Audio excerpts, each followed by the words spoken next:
Hello everyone, সবাই কেমন আছেন? আজকে আমাদের বাংলাদেশের প্রথম রোজা, আর আমাদের ঘরে এই প্রথম রোজার কি কি আয়োজন করা হয়েছে তা আপনাদের সাথে আজকে শেয়ার করব। গরুর মাংস আনা হয়েছে, কিন্তু যারা যারা অ্যালার্জির জন্য গরুর মাংস খেতে পারে না তাদের জন্য মুরগির মাংস এনেছেন আব্বু। তারপর আমাদের জন্য গরুর মাংস এনেছেন, আমাদের খুব ফেভারিট গরুর মাংস।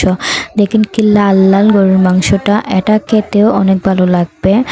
আমরা এই মাংসগুলো অনেক পছন্দ করি, আর আমার ভাইয়ার অ্যালার্জি, তাই আমার ভাইয়া এসব খেতে পারে না। তাই আমার ভাইয়ের জন্য আমার আব্বু আলাদা করে মুরগির মাংস এনেছেন। এই তো এখানে আব্বু পেঁয়াজ কষছেন আর রসুন এখানে ব্লেন্ড করে নিয়েছেন হাত দিয়ে। আদা অনেক আগে ব্লেন্ড করে রেখেছেন হাত দিয়ে। আর এদিকে দেখুন আমাদের রমজান মাসের বাজার করা হয়েছে। কি কি বাজার করা হয়েছে তা আপনাদের সঙ্গে শেয়ার করব। এই দেখেন এখানে একটি সেমাই আছে, এটা আব্বু এনেছেন আমাদের জন্য। আর তারপরে একটু মশলা, মাংসের মশলা এনেছেন।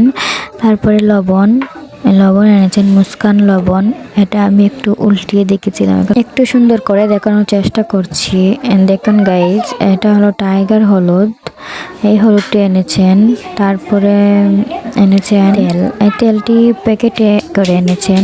এটা অন্যরকম একটি তেল, ফ্যামিলি তেল। আর তো গাইজ এখানে পেঁয়াজ, রসুন, আদা সবকিছু রয়েছে। এই তো এটা রোজার ইফতারের জন্য ছানা।